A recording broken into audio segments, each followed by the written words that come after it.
Hello everyone, Raven Knight here. Well guys, another year For Honor and 4 brand new hero skins to add, plus 1 honorable mention, and that means it's time to, once again, decide which hero skins are the best and which ones are the worst.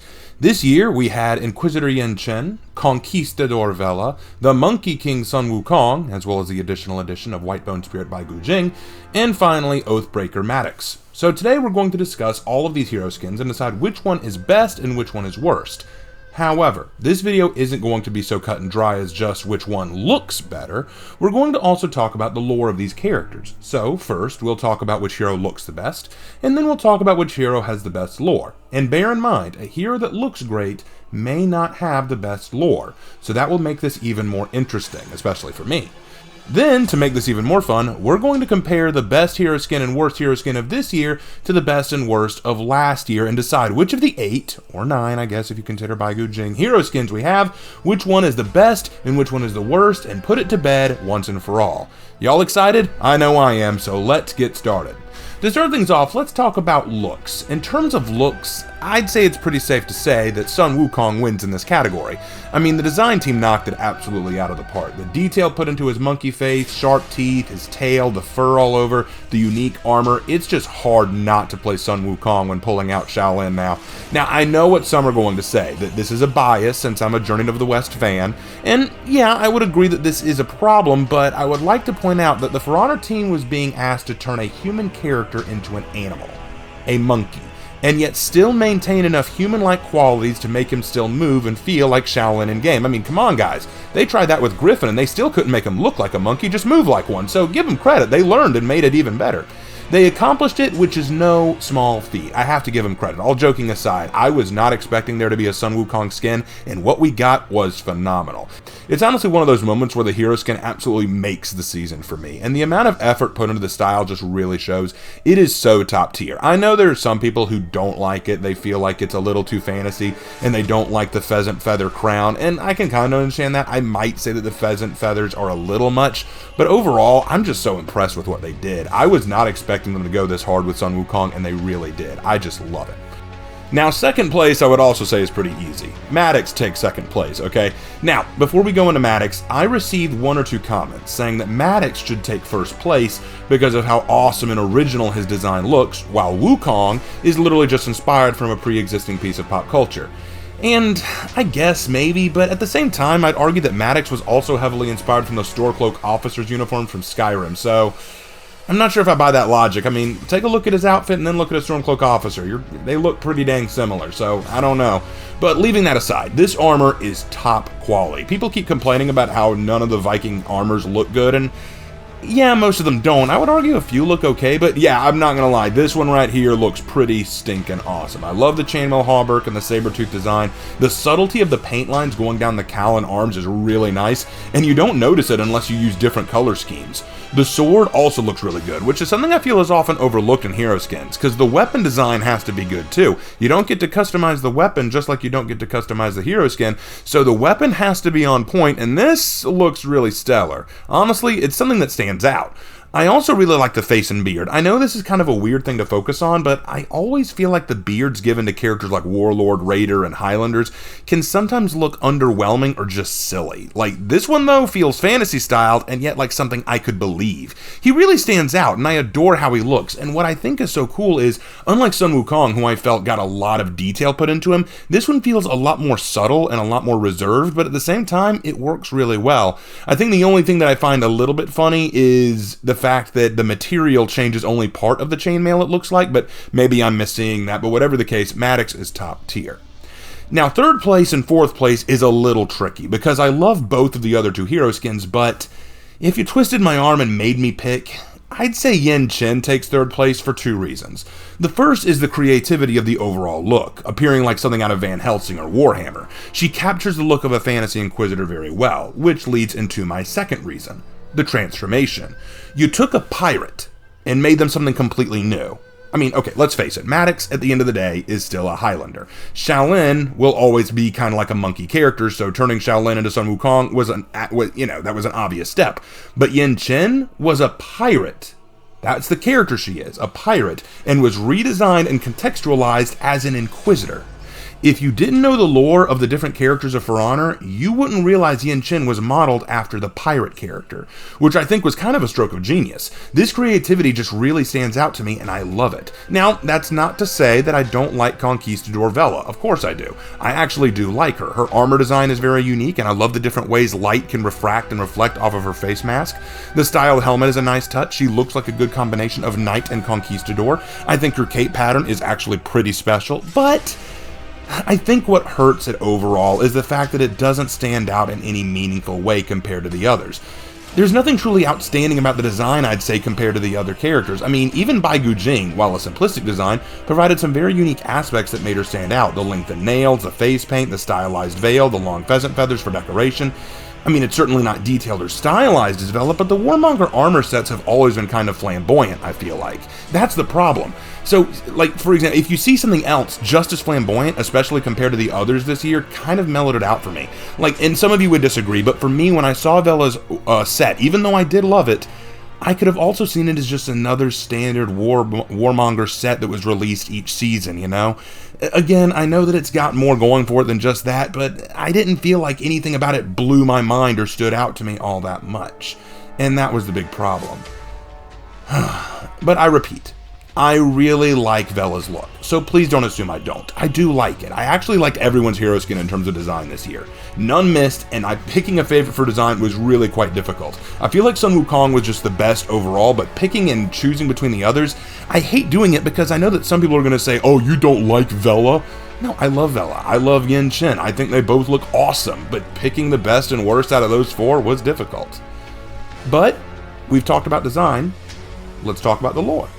And this time, we're not going to start with the best, we're going to start with the worst. This year, I think the worst lore, ironically, goes to Sun Wukong. Now, here's the thing.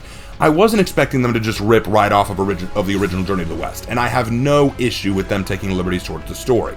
But what they gave us was so weak. Wukong's character and the lore they provided isn't very consistent and leaves a lot to be desired. He has no obvious goal, seemingly rescued by Tripitaka for no explained reason. I mean, if you read through his lore, you end up asking a lot of questions. Why did he want to betray the gods? Why did he claim he wanted to protect his fellow monkeys, but then signal his monkeys to attack the armies of heaven when they showed up? What was with his dialogue with Anusha? It made little sense and felt forced. Who sealed him under the mountain in the first place? Why did he feel he deserved to be sealed after he was? Didn't he feel he was doing the right thing the whole time? I'm confused. How did Tripitaka find him? How did Tripitaka get him out? What did Tripitaka say that changed Wukong's mind about being captured? What does Wukong want to do after saving Heathmore from Baigu Jing? Like, what's the goal here? What did he and Tripitaka find common ground on? You just end up asking all these questions.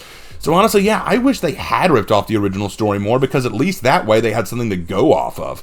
But this just felt very weak. I think it's so ironic that the best looking skin of the season, of the whole year actually, just came off with a very weak lore. Now, second worst lore of this year probably goes to Vela, which I really hate to say because, unlike Wukong, Vela's character stands out as actually very good. You have a warmonger who seeks to prove herself to Astria and stand at her right head. She isn't just going to Mesoamerica to get gold. That's just a means to an end. It would have been so easy to just make her a greedy, money-hungry villain, right? That would have been so easy and so lazy to do. But they made her character more in-depth than that. She wants something higher than just money. She shows a degree of fear at the power and skill of the enemy, and she also respects the fighting capabilities of others. I think my favorite piece of her lore was when she had a private conversation with a captured Ocelotl where she actually asked how he's doing. There's a character there beyond just a villain, someone capable of empathy and maybe even respect. I wanted to see more of that, more of it explored.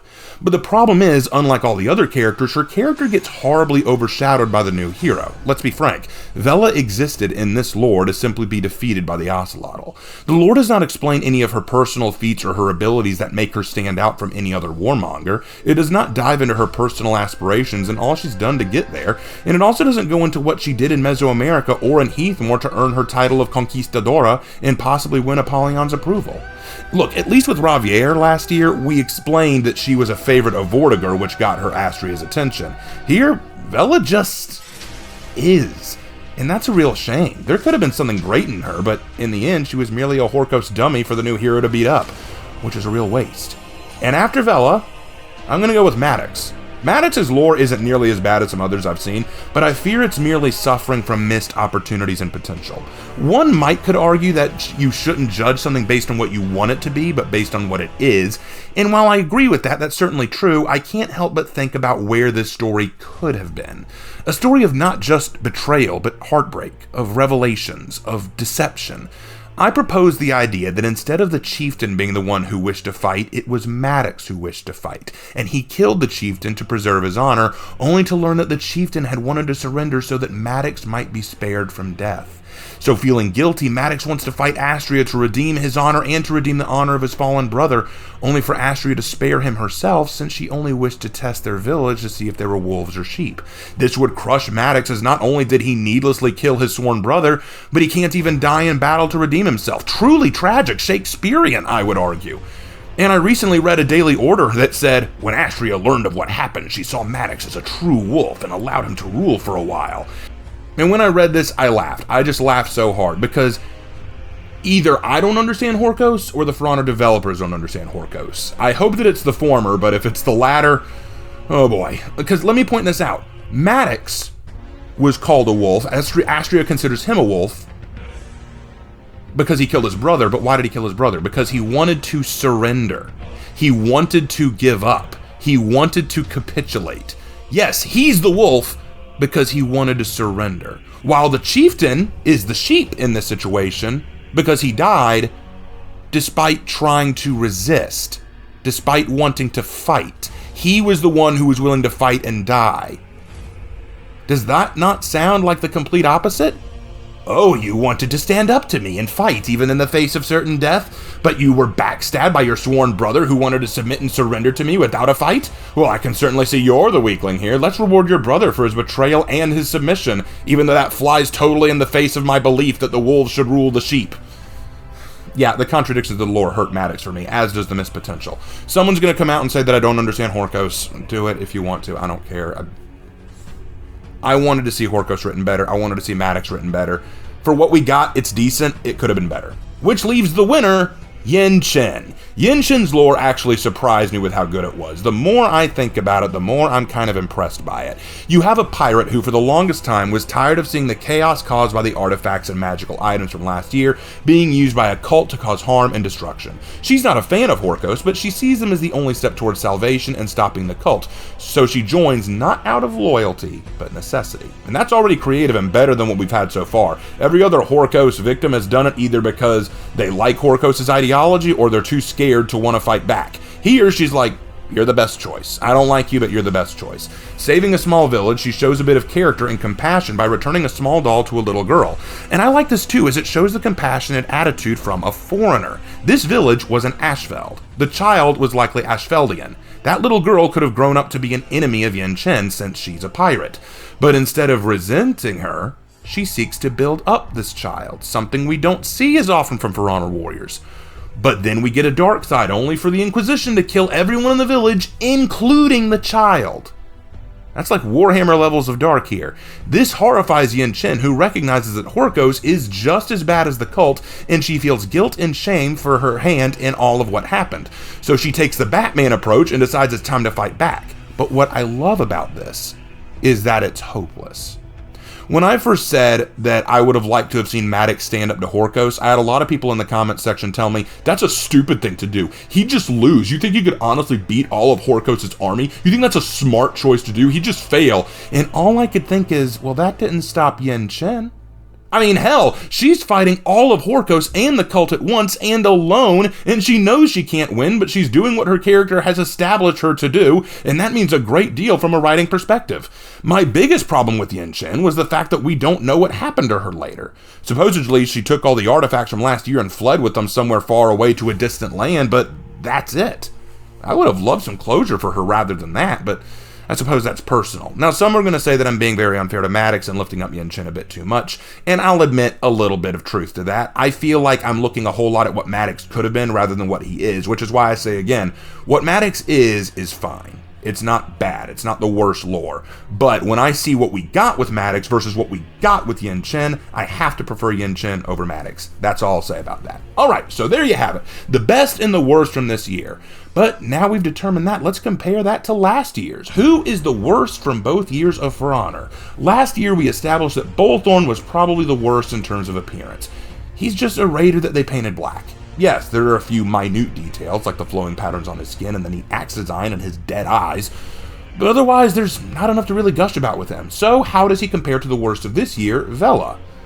It's not even a contest, guys. Like, really? Vela is so much better than Bolthorn. Bolthorn maintains his spot on the bottom tier. In fact, I mean, hate me for this if you like, but I think Vela's outfit is better than Bolthorn's, Ramiel's, and Ravier. I actually think it beats out 3 of the previous year's hero skins, only being beaten by Maiko in terms of appearance. So even the worst of this year does better than the majority of last year. That's something epic right there. That's a lot good to say. And even then, I would actually put Vela close to Maiko, I feel like. But what about in terms of the best? How does Sun Wukong compare to Maiko? Sorry, but Wukong wins this pretty definitively. The amount of effort and care put into Wukong just outshines anything I've seen so far. Maiko is great, don't get me wrong, but Wukong is just too epic for all the reasons I talked about. However, I might go so far as to say that I prefer Maddox's look over Maiko. Maybe, arguably. They're both pretty close to me. It's hard. It's really hard. I like a lot of the seasonal stuff. I like a lot of this year's stuff, okay?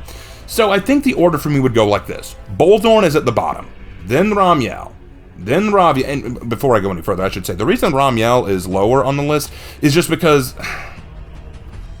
Ramiel's armor, while it has a neat fantasy design, when you watch it fighting, it looks like skin. It doesn't look like armor, it looks like skin moving with him. You actually see the metal stretch with his body, and I'm like, ugh. It doesn't look right, it doesn't look natural. I'll forgive them a little bit because it was their first hero skin, so they may have been kind of testing waters, but it's still at the bottom for me. So you got Bolthorn at the bottom, then Ramiel, then Ravier, then Vela, then Yin Chen, then Maiko, then Maddox, and finally Wukong.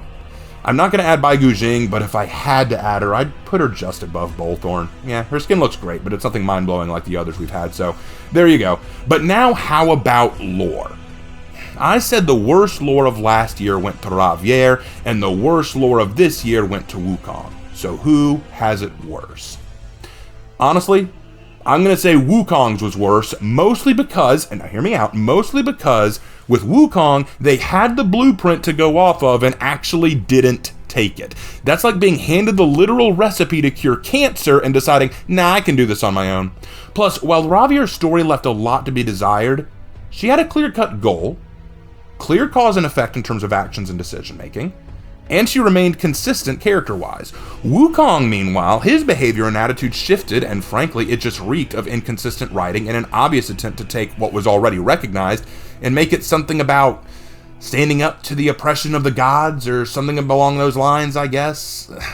Look, give Ravier credit, her lore was piss, but it was quality piss. Original piss. Wukong's was mediocre, okay? I'm sorry. It pains me to say this, because I'm such a big Wukong fan, and I love the design of him, but man, just what they did, I still can't stop thinking about how disappointed I am in that. So let's move on from that. What about the best lore?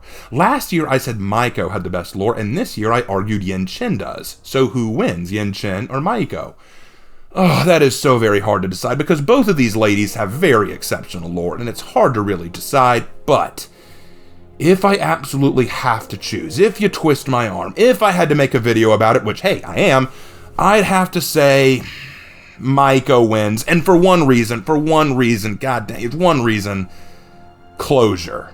Yin Chen's story ends with her being captured by Astria, forced to fight in her trials of metal, and then she escapes with the artifacts to parts unknown, with us never knowing her true fate. But with Maiko, her story ends with her defeating the Jorogumo, sacrificing her soul and body to the yokai she's slain, and then having her brother seal her away for eternity so that the yokai will never again be free.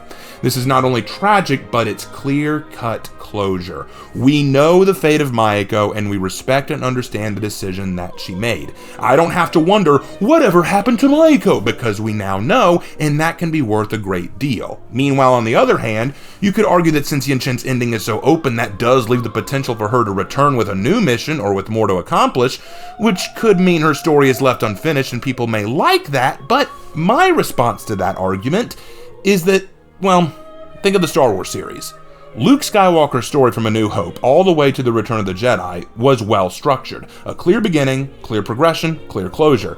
Now, technically there was room for continuation, the what happens next question. But you didn't need to add more. You had closure and you could live with it. So regardless of what stupid sequels were made afterwards, you had the clear-cut story of Luke Skywalker without them. But with Yin Chen, there is no closure.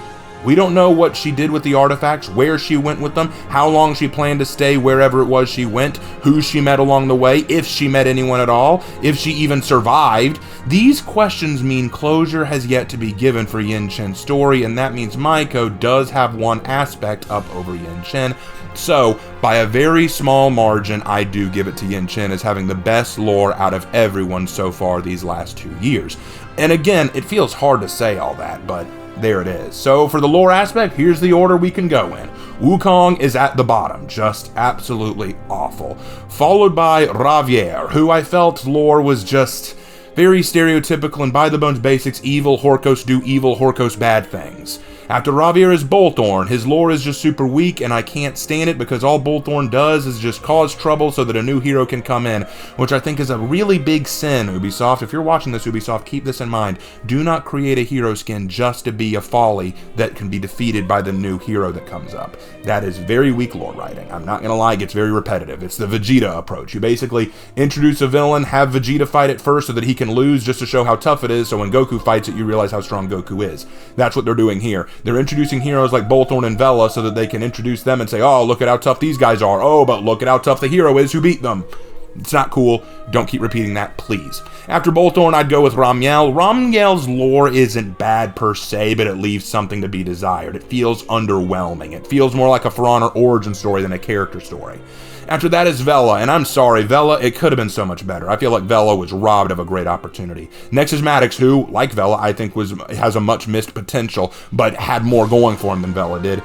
Second is Yin Chen, whose lore I felt just really was stellar other than a botched ending. And winning it all is Maiko, who had outstanding lore from beginning to end. A clear opening, clear progression of character, clear goals to achieve, and a closure that really fit for her character that was both tragic, wholesome, and awesome. Now, for those wondering where Bai Gujing would fall, well, she really didn't have much lore, so I guess she'd lose to Wukong, honestly. I mean, what am I even supposed to say about her lore? There wasn't any. And for those wondering, well, what was her lore in the original Dirty to the West? She was a demon who noticed Tripitaka said, that soul looked tasty, but he guarded by some powerful people. I better try to trick him. She tries tricking them 3 times and fails and gets killed for it. There's not much more than that. It depends on what movie you watch. Some movies try to give her some lore and give her some background, but other than that, in the actual book, there's not a lot to her. I want to stress before I close this out that this was not an easy video to make. I loved all the hero skins this year. I don't think any disappointed me to the point that I was unhappy. Unlike last year where Bolthorn just really underwhelmed me in terms of look and story, and where Ravier had a great look but the story was just piss, this year all the hero skins really did impress, and I was glad to get them. Choosing one to win and lose was not easy, and if you disagree with my take, I respect that. I can understand it. So all I ask in return is that you please respect my thoughts on this. If you have your own thoughts, please let me know down in the comment section below, but again, be respectful. Don't call me stupid or cringe or any of those things. I'm not going to appreciate it. Let me know who your favorite hero skin was of this year and of the last 2 years. Let me know why. Who do you think had the best lore? Who do you think had the best look? Who do you think had the worst lore? And who do you think had the worst look? Do you agree? Do you disagree? Again, all that goes down in the comment section. Don't forget to subscribe to the channel if you haven't yet. And I will see you guys in my next video. Take care.